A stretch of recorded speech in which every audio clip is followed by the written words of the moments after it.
je vais essayer d'esquisser certaines idées en reprenant certaines idées déjà données ce matin. Alors, je vous propose de penser à cette expérience qui est dernièrement à la mode. C'est des concerts avec des hologrammes des chanteurs. Des chanteurs disparus, Maria Callas, Bryan Adams, qui sont organisés des grands congrès où ce qui chante, c'est un hologramme du chanteur.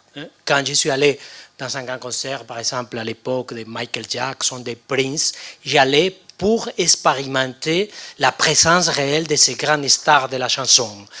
Michael Jackson, ni plus ni moins, qui est devant moi en chantant. Et voilà une expérience tout à fait différente, spéciale, cette coprésence corporelle mienne et du chanteur Michael Jackson. Alors, quelle est l'expérience qui ressent les spectateurs de ces concerts qui sont actuellement à la mode, où il y a ces chanteurs qui est un hologramme, n'est pas les chanteurs réels dans son corps matériel. Je me suis intéressé depuis un certain temps à la théâtralité, comme nous tous, et j'ai créé ce néologisme, si vous me permettez, théâtralité. Puisque, comme on va le voir, la notion de théâtralité, la essence des spectacles théâtrales est basée justement sur la réalité corporelle, en l'occurrence de l'acteur. Justement, la théâtralité peut être définie, a été définie par rapport au roman, au cinéma. Dans les romans, nous avons une fiction purement imaginaire, une fiction verbale. Et dans le cinéma, nous avons une fiction qui est aussi visuelle dans un spectacle enregistré. Mais les théâtres, l'essence, la particularité des théâtres serait cette réalité des matériels, de la scénographie et aussi les acteurs réels, corporels, personnels.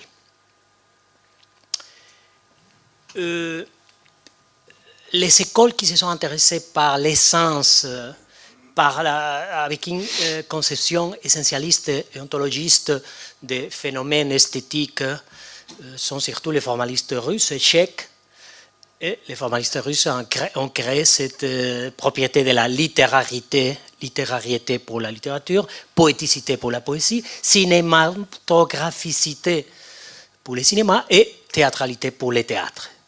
Je m'intéresse surtout à Kazansky, qui est celui chez l'école des formalistes russes qui a développé en 1927 la théorie de la théâtralité, l'essence du théâtre, ce qui fait l'essence du théâtre. Et il a travaillé sur deux dramaturges russes, Piotrowski et Ebreinov.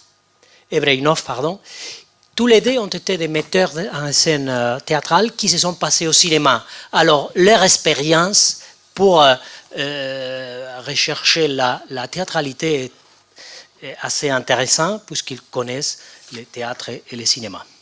Et Mukarovsky, évidemment, de l'école tchèque.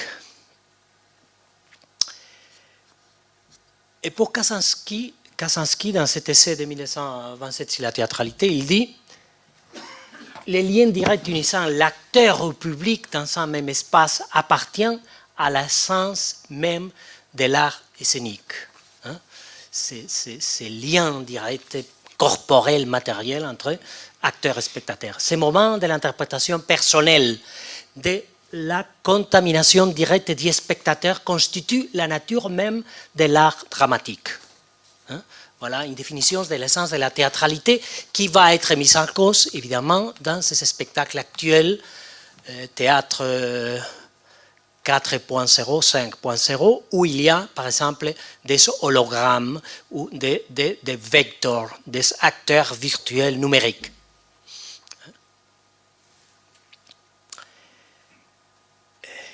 Voilà, François, je ne sais pas si tu parlais avant de ces spectacles de cinéma mieux, où on utilisait dans les spectacles théâtrales des projections cinématographiques dès le début. Kazansky aussi, qui oppose théâtre au cinéma.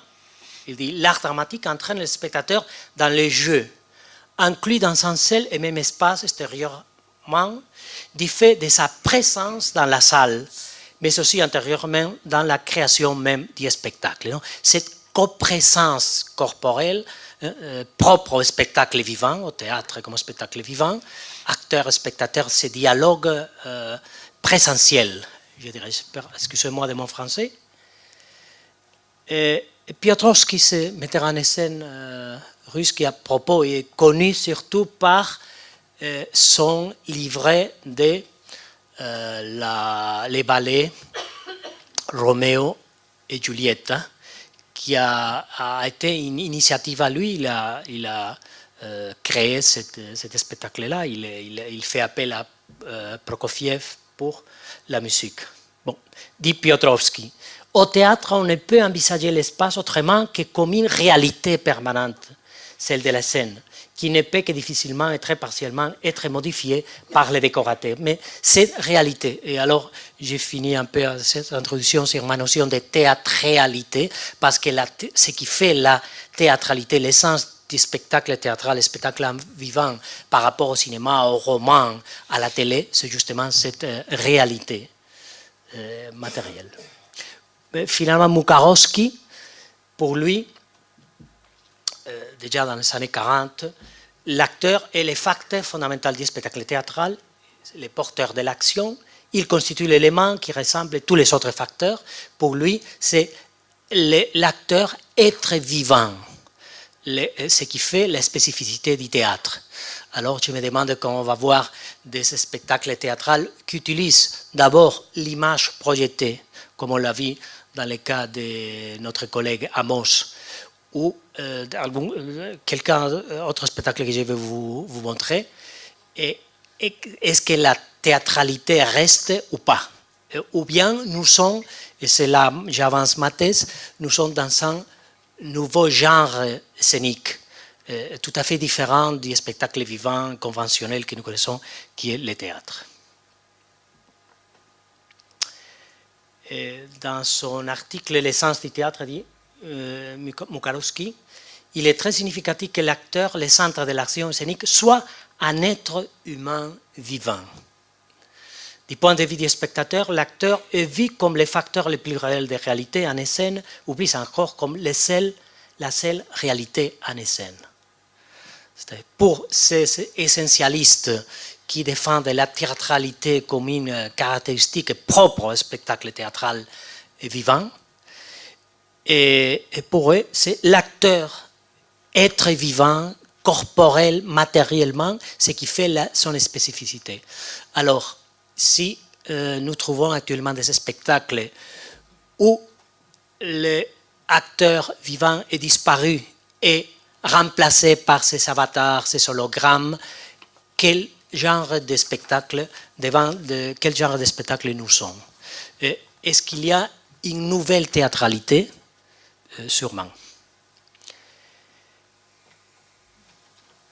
Un autre théoricien des années déjà beaucoup plus récents, Alain Rey, disait dans ses livres sur le théâtre de l'éditorial Bordas, la maison d'édition Bordas, d'Aristote Abreu d'acto à nous, une constante se dégage. Quoi qu'il en soit, le théâtre est un processus organisé par l'être humain social, selon un projet d'action à la fois fictif et réel qui signifie pour lui seul. Cette importance de cet être humain, individuel et social.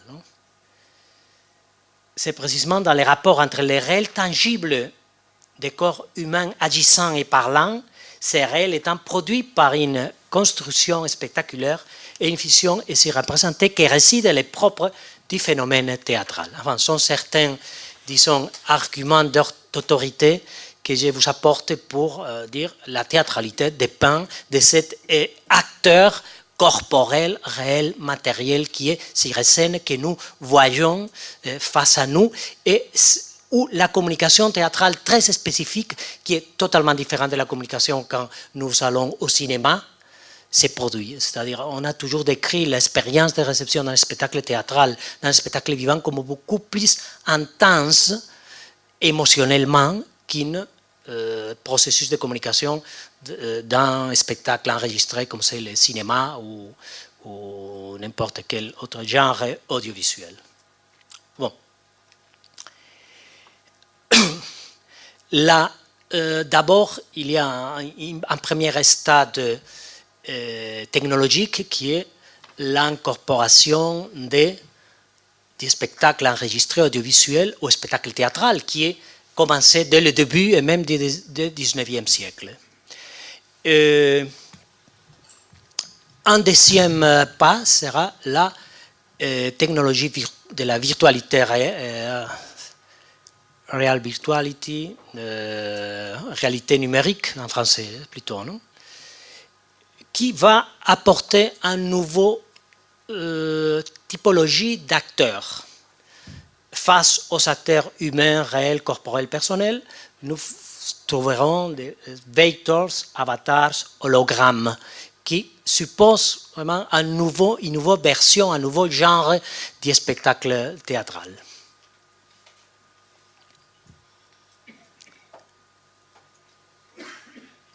Nous avons connu les hologrammes à travers du cinéma. Vous vous rappelez sûrement de cette séquence de Star Wars où nous voyons, et c'est la première fois qu'il a été popularisé les hologrammes, nous voyons la princesse Leia qui est en train de passer un message dans cette histoire de Star Wars. Vous vous rappelez bien de cette séquence, non? Et voilà que la réalité virtuelle, les hologrammes, a été popularisé, généralisé à travers les cinémas. Et d'une certaine façon, sera ma conclusion, il n'y a rien de nouveau sous le soleil. Les hologrammes des spectacles actuels qui ne sont pas encore trop développés, je vais vous montrer certains extraits d'un spectacle où il y a des acteurs hologrammes, mais je ne connais pas encore un spectacle total avec seulement des hologrammes. Il y a aussi des spectacles seulement avec des acteurs en image visuelle. Mais en image tridimensionnelle, comme c'est l'hologramme, je ne connais pas encore intégralement. Si quelqu'un connaît, peut me le... Je vais vous montrer un spectacle d'opéra qui... il y a une interaction entre acteurs réels et hologrammes des mêmes acteurs. Et nous verrons comment ces spectacles basés sur acteurs virtuels, numériques, hologrammes, viennent aux origines du cinéma. Au début du cinéma et à l'état pré-cinématographique de la dernière décennie du XIXe siècle, on a développé, j'ai parlé tout à l'heure, les fantasmagories, exactement la prononciation française? Non, c'est bon. Fantasmagorie. Bon, voilà comment ces fantasmagories qui ont été faites à la fin du XIXe siècle, c'est cet effet, cet même effet qui est créé par les spectacles théâtraux où il y a l'utilisation de cette technologie virtuelle.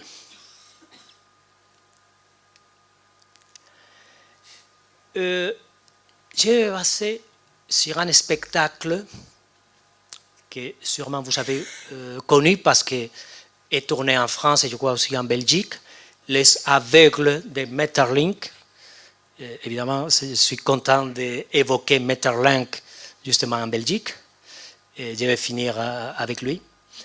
Et cet spectacle des aveugles, mis en scène par Denis Marlot avec Ubu, compagnie de création théâtrale canadienne, qui vous connaissez bien. Et cet spectacle a été réalisé à Avignon à l'année 2002 et a fait une tournée par toute la France et plusieurs pays d'Europe. Quelqu'un a connu cet spectacle? Bon, voilà. C'est un spectacle assez frappant, je crois. et qui a surtout, une chose qui m'intéresse beaucoup, a donné lieu à des théorisations. Moi, je commence chaque fois, je suis très sceptique des théoriciens du théâtre, ces musiciens du théâtre qui n'ont pas de contact avec ces spectacles, on connaît certains. Et ça m'intéresse beaucoup, les théories qui sont développées à partir de ces spectacles. Les spectacles de Denis Marlot, Les Aveugles, où il n'utilisait que des projections des acteurs vidéographiques, a donné lieu, par exemple, à des études d'Hélène Jacques, 2005, et Yann Amerson, 2008, et où elles sont tous les deux, Hélène Jacques à la revue Intermédialité et Yann Amerson à la revue Sémiotica, à partir de l'analyse de ce spectacle-là de Denis Marlot, ils ont dit, voilà, nous sommes face à un nouveau genre spectaculaire. Il y a une nouvelle performance tout à fait différente du spectacle théâtral plus conventionnel. Voilà les parties. Voilà. Et voilà que Les Aveugles, fantasmagorie technologique, cette pièce de 2002, les aveugles, les acteurs, étaient des projections sur une toile noire, sur les fonds de la scène, et ils parlaient tout le temps. Et cet être spectral disait leur texte. À propos, cet spectacle a été créé au Musée d'art contemporain de Montréal. C'est-à-dire c'était une espèce d'installation performative faite dans un musée d'art contemporain. Hélène Jacques, dans le texte intitulé « Des acteurs vidéographiques », on n'est pas encore à stade numérique, mais on est à stade analogique, mais où déjà sont les acteurs, les protagonistes de l'action, sont des projections vidéographiques sur les scènes. Elle disait, cette création multidisciplinaire a la particularité de déplacer les concepts de théâtralité, dans la mesure où l'acteur absent de la scène est remplacé par des productions vidéographiques. En m'interrogeant à l'instar d'Antoine Hernion sur les conditions d'émergence de l'œuvre, en identifiant les principes des constructions propres aux différentes disciplines qui concourent à sa production, je suggère qu'il sera possible d'observer la manière dont la vidéo participe à la conception d'une forme théâtrale nouvelle. C'est-à-dire les constats des théoriciens, des critiques qui ont analysé ce spectacle de Ubu, c'est qu'ils nous sommes face à une nouvelle théâtralité, à un nouveau genre spectaculaire, à une nouvelle performance. Voilà les projections, les acteurs qui disent son dialogue, ils ont un aspect assez spectral, fantomatique, fantasmal. Marlot joue avec les masques, avec l'image projetée, avec la vidéo. C'est évidemment un spectacle multidisciplinaire assez intéressant. Voilà alors, hologramme opéra de 2014, vous verrez quelle est l'utilisation de cet acteur numérique, son hologramme.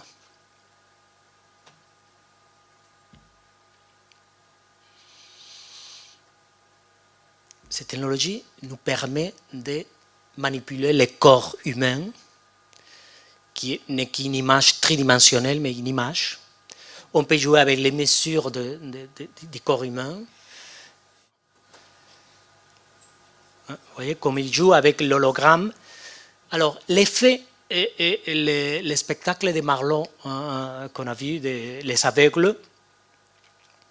Dans Les Aveugles, il a été appelé, ce sous-genre, fantasmagorie technologique. Et c'est le même effet de ces fantasmagories du 19e siècle avec les fantoscopes et qui après a repris Méliès, qui a cité ce matin aussi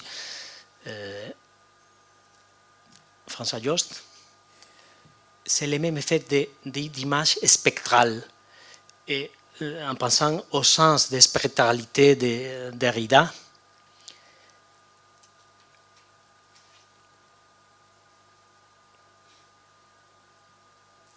voilà, sont des effets exactement comme Méliès utilisait ces fantasmagories et surtout ces féeries comme procédure de trucage, comme procédure de prestidigitation, de travail un peu avec la magie de l'image. Bon.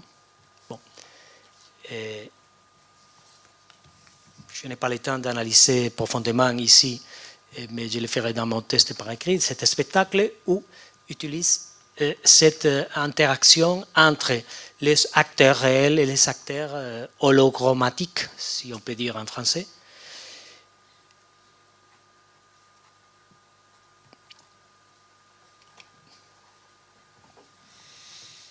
Bon, j'ai fini déjà. Et comme je disais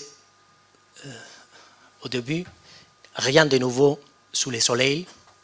La possibilité de désincarner, de décorporéiser l'acteur théâtral est quelque chose de très ancien. Ce matin, on nous disait que même dans les théâtres grecs, l'acteur n'était pas très corporel, mais j'irai à la fin du 19e siècle, où sont nées les fantasmagories visuelles. Déjà, Gordon Craig nous a parlé de la Uber-marionnette. Toujours, on a eu ce désir de robotiser, de substituer les acteurs par des automates, des marionnettes, des pupettes, des robots. Maintenant, nous sommes dans une nouvelle version qui nous offre la nouvelle technologie numérique, remplacer les acteurs par des hologrammes, des avatars qui semblent des êtres vivants, mais ne sont pas des êtres vivants. Je vais vous rappeler, nous sommes en Belgique, une très connue citation de Maeterlinck, une citation que vous connaissez tous très bien, avec un sens prophétique fantastique, un texte de 1890, je crois que c'est la même date de la publication des aveugles. Comme vous vous rappelez bien, Maeterlinck disait « Il faudrait peut-être écarter entièrement l'être vivant de la scène. » Vraiment, qui dirait que c'est un texte de « ça fait 130 ans ». L'être humain sera-t-il remplacé par une ombre, une projection des formes symboliques ou un être qui aurait les allures de la vie sans savoir la vie? On peut répondre aujourd'hui, mais oui. Merci.